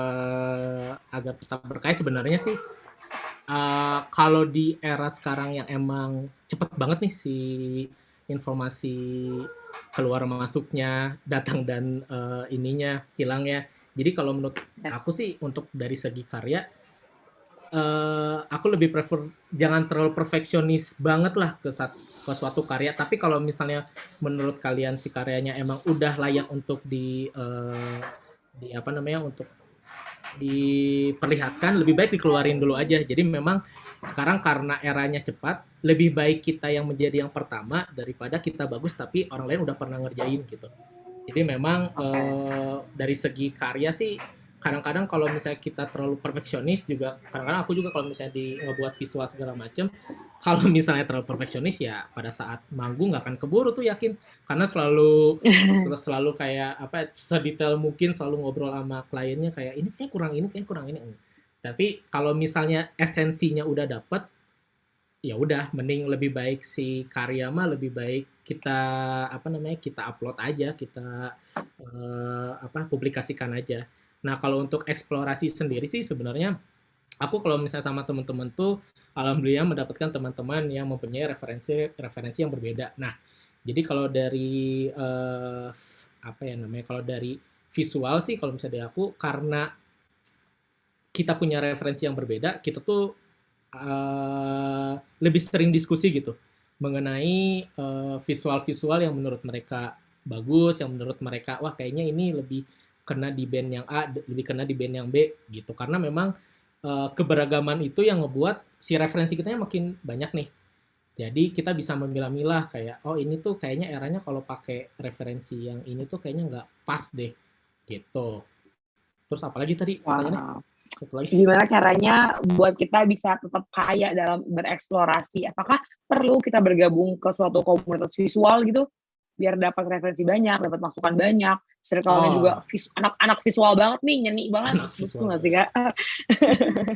Oh iya, kalau misalnya apa namanya join ke komunitas kayak gitu, itu perlu banget. Jadi memang kalau aku sih karena sekarang kan memang kebanyakan acara-acara itu sebelum pandemi itu di Jakarta kan. Karena aku base-nya di Bandung, jadi pada saat berkesempatan ada event di Jakarta itu kayak momen-momen yang kayak wah ini pas banget nih pada saat di sana kan kadang-kadang ada resident VJ atau visual joki yang di acara itu Yes. kadang-kadang kenalan, kadang-kadang kayak ngobrol segala macam. Nah, itu tuh sebenarnya momen-momen penting di saat kita bertukar pikiran kayak oh ternyata di Jakarta mah misalnya lagi sering si visualnya gini gini gini atau misalnya Dev ada beberapa masukan juga ke aku tuh kayak visualnya harusnya gini gini gini deh. Nah jadi memang untuk masuk ke komunitas ya wajib itu mah kalau misalnya ada dan memperbanyak apa sih namanya memperbanyak networking sih. Jadi karena kalau dari segi visual sendiri itu mungkin sekarang alhamdulillah di setiap kota tuh aku yakin udah minimal ada satu dua VJ yang udah mulai ini ya udah mulai well known gitu ya. Nah kalau waktu aku Oke. awal-awal dulu aku nggak ngerti, maksudnya nggak ngerti apa sih namanya nggak ngerti. Oh ternyata kalau di Jakarta memang udah banyak VJ untuk di klub-klub segala macam gitu. Pada saat implementasinya di panggung, aku jadi kenalan gitu di situ. Walaupun pada saat itu ya lumayan lah VJ-VJ yang di event-event Jakarta biasanya VJ-VJ yang udah lama berkecimpung di situ. Jadi aku lebih kayak wah suhu gitu. Jadi kayak minta tolong apa tuh ke mereka gitu. Lord visual gitu. Zikar ya Kak awal ketemu. Iya, kita kan sebagai, oh ini gimana Kak, gimana gitu. Intinya ya apa sih kalau yang kayak gitu kan kadang-kadang suka segan ya, tapi at the end sih kalau kita mau maju sih apa ya namanya border itu harus kita hancurin sih, Push. jangan jangan Iya. sampai jangan sampai keseganan itu ngebuat kita lebih lebih nggak mau maju di situ. Yes. Wow. Oke, kalau dari Kak Denis gimana Kak? Kalau dari aku sih paling kalau misalkan berkarya sih sebenarnya aku mungkin ini yang aku tanamin ke dalam diri aku ya kayak jangan pernah puas gitu sih kalau misalkan misalkan udah dapetin A ya kalau bisa ya senang boleh tapi jangan terlalu lama banget nanti lama-lama jadi kayak mager gitu mau ngapa-ngapain gitu jadi kalau bisa ya tetap ngulik terus ngulik apa cari lain referensi lain atau gimana gitu yang paling benar sih kalau soal eksplorasi itu tadi benar kalau soal komunitas nyambung ke situ dulu tuh karena aku jurnalis musik gitu ya itu teman-temannya kan semua di Mediapit gitu jadi ngobrol sama abang-abang yang udah lebih senior bla bla itu jadi kayak sharing angle lah sharing bahkan sesimpel sharing kayak oh si artis ini tuh angle-nya kiri oh artis ini angle-nya kanan gitu juga oh ini iya sih ini pengetahuan ringan tapi penting gitu kayak gitu-gitu sih Ya. kayak gitu-gitu paling sih. Oke. Nah Kak, nyambung ke jawaban dari Kak Denis dan Kak Deva. Pernah nggak sih Kak Denis dan Kak Deva ngalamin udah bikin karya nih dengan keringat dan tidak tidur begadang nih bikin satu karya. Menurut kalian tuh udah kayak nih mantep banget nih, tapi menurut musisinya kurang. Nah, pernah nggak Kak merasakan hal itu dalam pekerjaan yang udah profesional? Visualnya menurut Kakak nih oke banget, tapi menurut musisinya kayak enggak gini gitu maksudnya. Terus apa yang kalian lakukan? Mungkin dari Kak Denis dulu. Ya, kalau dibilang pernah sih, pernah banget sih. Maksudnya mungkin sesimpel kayak misalkan ada satu musisi yang nggak suka sama, nggak, mungkin aku punya ton foto sendiri misalkan gitu ya, tapi si musisi yang nggak suka, Ya. kalau aku sih tipenya lebih yang kayak, ya udah, ayo kita ngobrolin kira-kira masukan dari lu apa nih ke gua. Nanti gue bisa kasih masukan ini bagus kayak gini, jadi diskusi aja lama-lama mungkin bisa tuh pelan-pelan ketemu di tengah gitu misalkan. Kayak gitu-gitu sih paling keseringan sih kayak gitu. Oke. Kalau dari Kak Deva gimana, Kak? Pernah sih, pernah. Jadi memang di saat emang udah ngebuat segala macam, terus memang ya udah capek banget gitu ya. Terus tiba-tiba misalnya dari kliennya atau dari musiknya, ini kayaknya nggak kayak gini, gini. Ya sebenarnya sih itu balik lagi, berarti mungkin di awal itu ada yang tadi aku sempat obrolin, kunci penting kalau misalnya ngebuat visual atau karya tuh brainstorming di awal sih. Di saat memang sudah menyatukan dua otak, misalnya dua otak tuh klien dan kitanya, kalau misalnya udah ketemu di awal itu keren banget. Tapi kalau menurut aku sebenarnya pada saat kita karyanya udah ada terus dikritik sama musisinya, misalnya ternyata nggak sesuai, itu sebenarnya ya tadi benar kata Kak Denis, pasti akan diobrolin dan dicari jalan tengahnya, karena memang berarti obrolan yang di awalnya itu nggak meet nih, nggak ketemu nih jalan nggak sama-sama satu visi nih gitu. Jadi memang kadang-kadang karena apa ya, perspektif kerennya orang tuh beda-beda sih kalau menurut aku ya, atau perspektif bagusnya orang tuh relatif banget kan. Betul. Jadi perihal karena kebetulan misalnya aku yang ngerjain buat klien, ya kasarnya mah memang klien yang harus kita utamakan kan keinginannya gitu. Jadi di saat ada karya yang waktu itu pernah dikritik misalnya nggak sesuai, ya udah ntar eh, diobrolkan lah jalan tengahnya kemana begitu. Wow. Oke, mungkin aku mau nge-summarize sedikit perbincangan kita pada hari ini kali, Kak, ya. Jadi kayak hari ini kita dapat info banget soal pengaplikasian aplikasi untuk musisi. Kita tim mager pengennya keren, tapi simpel. Kita mendapatkan beberapa aplikasi seperti Motion Loop, After Effects, CapCut. Kita juga bisa dapat sharing bahwa turunan karya musik yang akan musisi ciptakan itu nggak melulu hanya tentang video lirik dan video klip, tapi justru kita membuat konten-konten yang sebenarnya pasar suka, netizen suka, itu juga ngebantu banget promo kita dalam gimana caranya exposure-nya karya musiknya jadi tetap dilihat dan dianggap oleh sekitar. Kita juga tadi udah sharing tentang era minimalis dan era grande, semua balik lagi ke musisinya, mau di branding kayak apa. Terus juga karya musik kita pengaplikasiannya banyak, kita tinggal buka Spotify atau platform musik kita bisa dapat referensi yang banyak tentang mau artwork yang kayak gimana. Dari Pinterest juga bisa, Pinterest adalah kunci, kita bisa dapat macam-macam. Nah, ada pertanyaan lagi Kak, dari Ros Mistika. Mau nanya lagi kalau masih ada waktu. Ada waktu. Adakah komposisi visual yang ideal untuk musik artwork? Elemen-elemennya apa aja dan presentasinya dari keseluruhan idealnya seperti apa? Iya, teori ini. Yuk, coba dijawab, dibantu dari Kak Deva dulu mungkin. Bentar nih, sulit nih pertanyaannya. Komposisi visual ya, yang ideal visual, untuk musik yes, artwork untuk ya? buat artwork berarti ini. Sebenarnya kalau untuk ujung tombak promo ya. Iya, ujung tombak si promonya sih. Jadi kalau misalnya untuk artwork sendiri sih, aku ngelihatnya sekarang trennya itu ada yang memang artisnya dimunculkan, ada yang maksudnya musisinya dimunculin gitu ya dalam bentuk fotonya, ada yang tidak sama sekali. Nah, jadi memang untuk dari segi komposisi visual ini, kalau aku sih ngerasanya mau komposisi seperti ada foto dan tidak ada foto itu misalnya dalam bentuk grafis, bisa diterapin sih dua-duanya. Tinggal bagaimana kekonsistenan artwork-nya. Jadi mungkin artwork-nya itu kalian ngebuatnya simple, cuman ada elemen-elemen shape doang segala macam.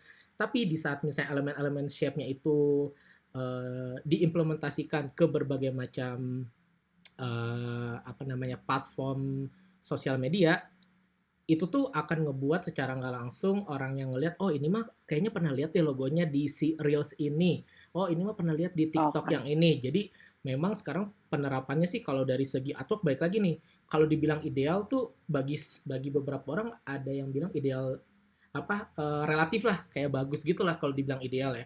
Tapi di saat kita bisa mengolah si artworknya jadi bentuk turunan-turunan yang bisa diaplikasikan di berbagai macam media sosial. Nah, itu yang bagus. Jadi memang pada saat misalnya kalian ngebuat reels, ya udah tonjolin aja misalnya kayak ada satu logo di atasnya. Terus misalnya kalian ngebuat TikTok, misalnya awalnya ada logonya doang. Nah, itu selalu apa ya namanya? Selalu diulang-ulang, dikeluarkan terus-menerus. Itu lama-kelamaan orang akan ngeh dan kayak akan aware sebenarnya. Itu mirip kayak waktu dulu, mungkin zaman dulu, kenapa misalnya ada beberapa lagu dari luar, kenapa sih kita selalu dengar lagu yang dari luar tuh, karena memang di radionya selalu di-play musik-musik yang itu. Coba kalau misalnya di-playnya musiknya yang lainnya lagi, mungkin orang akan mendengar musik yang itu. Itu sih kurang lebih menurut aku jawabannya sebenarnya relatif banget ya kalau untuk dari segi keidealan gitu. Wow. Dari Kak Denis gimana, Kak? Kalau misalkan dari aku sih sebenarnya kalau komposisi visual yang ideal buat musik artwork tuh bisa dibilang mungkin banyak banget sih. Kayak bisa macam-macam sih sebenarnya, bisa mulai dari band itu misalkan dibikin kayak apa ya, foto profil, apa ya, musik video udah pasti, lirik video udah pasti, kanvas dan lain-lain, itu banyak macamnya. Dan banyak macamnya konten YouTube itu tuh kayak emang harus dipikirin banget juga sih, terutama kayak misalkan sesimpel kayak bikin color palette dari band itu sendiri gitu, misalkan kayak Ya, setuju. bandnya misalkan warnanya biru, misalkan dia cocoknya bawah-bawahannya apaan, kayak gitu-gitu sih. Habis itu nanti tinggal dibikinin berikut-berikut kontennya apaan, konten YouTube gimana, konten TikTok, konten Reels, konten platform sekarang semua banyak banget ya, bisa dibikinin konten semua di situ, kayak gitu sih.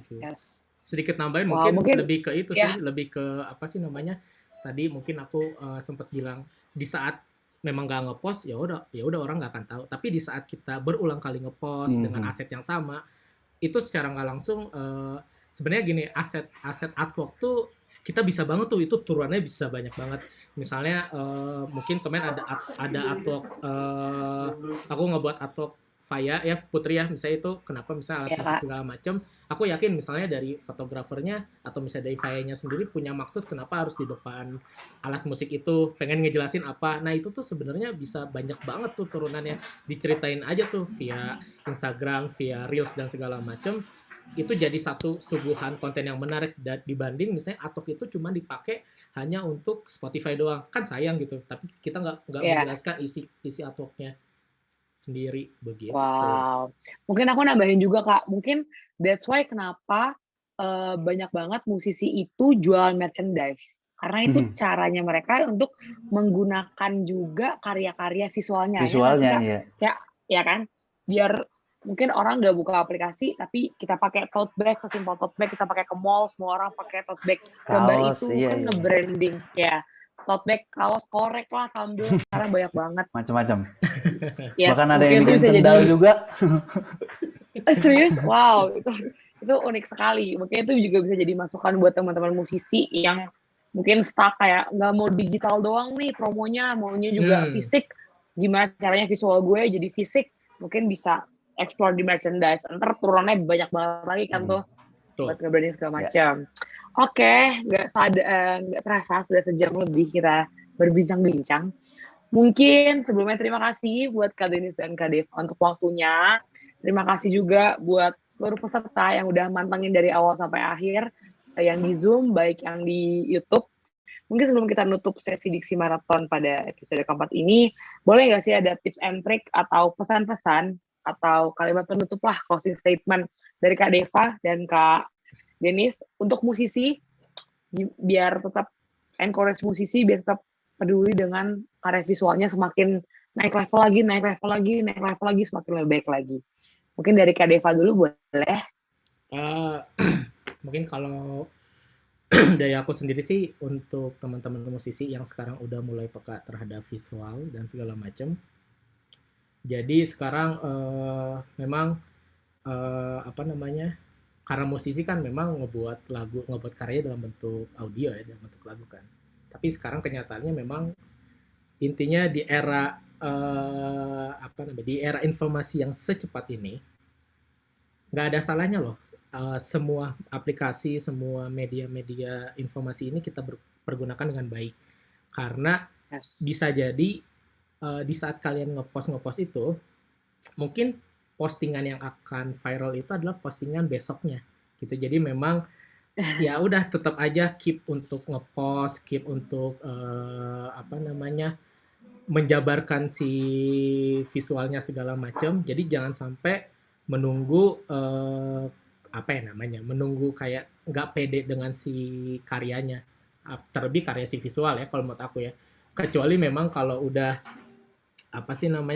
kalau udah big project emang pengen dibuat seperfeksionis mungkin, tapi kan balik lagi, musiknya udah ada dari tahun berapa, tapi kayak karya visualnya 2 tahun lagi kan sayang banget gitu. Jadi kayak harus sama-sama matchmaking antara sekarang musisi udah punya lagunya, dia improve lagunya, di boosting dengan hal-hal yang berbau visual di media informasi secepat ini lebih oke. Wow, thank you Kak Deva. Kak Denny silakan. Kalau dari aku sih kurang lebih sama sih, manfaatin platform yang ada. Sayang banget kalau misalkan nggak digunain tuh. Sekarang banyak banget platform yang bisa digunain. Kalau misalkan urusan kontennya apa, mau bikin kayak gimana, kalau mikir boleh, tapi kalau kelamaan mikir jadi kayak pasti sayang kesempatannya, hilang pasti kesempatannya. Kayak misalkan entar kalau misalkan pede, misalkan habis rilis itu mau bikin vlog, silakan bikin aja. Kalau misalkan mau bikin konten apa, dibikin aja dulu konten-kontennya, biar makin panjang umur orang tahu lagunya kalian, itu makin bagus juga buat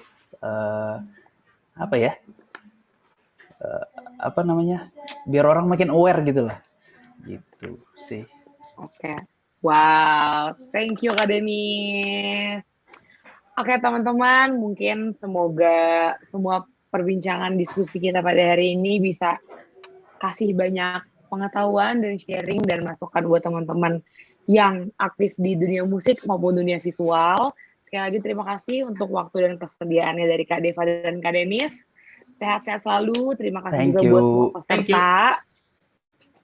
Saya sebagai moderator pamit undur diri dan dipersilakan lagi untuk Kak Alsa untuk melanjutkan Diksi Marathon episode 4-nya. Terima kasih. Silakan Kak Alsa. Terima kasih Putri, keren banget ini insight hari ini menurutku, karena memang aku pribadi, aku pernah melihat suatu visual seperti short movie yang akhirnya mengantarkan aku untuk mendengarkan lagu tersebut. Bahkan aku tahu dari visualnya dulu, baru tahu gitu ternyata oh lagunya ini enak banget kayak gitu. Jadi memang visual itu nggak kalah penting ya teman-teman. Jadi untuk teman-teman yang memang sebagai indie nih, anak indie yang ngerjain semuanya sendiri, harus banget penting untuk catat apa aja tadi tips and trick dari narasumber kita pada siang hari ini. Nah, teman-teman sekalian, nggak terasa kita sudah mencapai akhir dari webinar siang ini. Banyak banget insight yang kita dapat. Terima kasih atas perhatiannya dan keikutsertaannya. Terima kasih kepada Deva dan Denis sebagai narasumber siang ini, serta Putri Siaan. Terima kasih yang memandu jalannya webinar siang ini sebagai moderator. Terima kasih juga atas kehadirannya untuk perwakilan Serikat Daerah yang hadir, dan terima kasih kepada Kementerian Pariwisata dan Ekonomi Kreatif Republik Indonesia atas dukungan penuhnya, juga media partner kita hari ini, dan episode selanjutnya ada Pop Hari Ini, Indomusikgram, Musicblast.id, Kalau Kolektiva, Subs Indonesia, Overheard Musisi, dan terima kasih juga untuk teman-teman yang hadir. Teman-teman semua, webinar Diksi Maraton, minggu depan kita akan rehat dulu. Mohon maaf karena ada program spesial dari FASMI yang akan membahas secara khusus topik yang sedang hangat banget diperbincangkan terkait seluk-beluk penghimpunan dan pendistribusian royalti dalam ranah performing right atau hak pengumuman oleh lembaga manajemen kolektif. Nah, untuk detail acaranya akan kami update atau akan kami informasikan kembali via Instagram @fasmi.id. Yuk bergabung bersama kami melalui website di fasmi.id dan juga follow akun sosial media Instagram kami di @fasmi.id. Untuk diketahui juga, webinar siang ini bisa kembali disaksikan. Jadi kalau teman-teman tadi nggak sempat untuk nyatet-nyatet lagi, kita bisa nonton lagi nih di YouTube resminya FASMI. Terima kasih. Assalamualaikum warahmatullahi wabarakatuh. Salam sejahtera, Om Swastiastu, Namo Buddhaya, salam kebajikan. Bye. Terima kasih semuanya.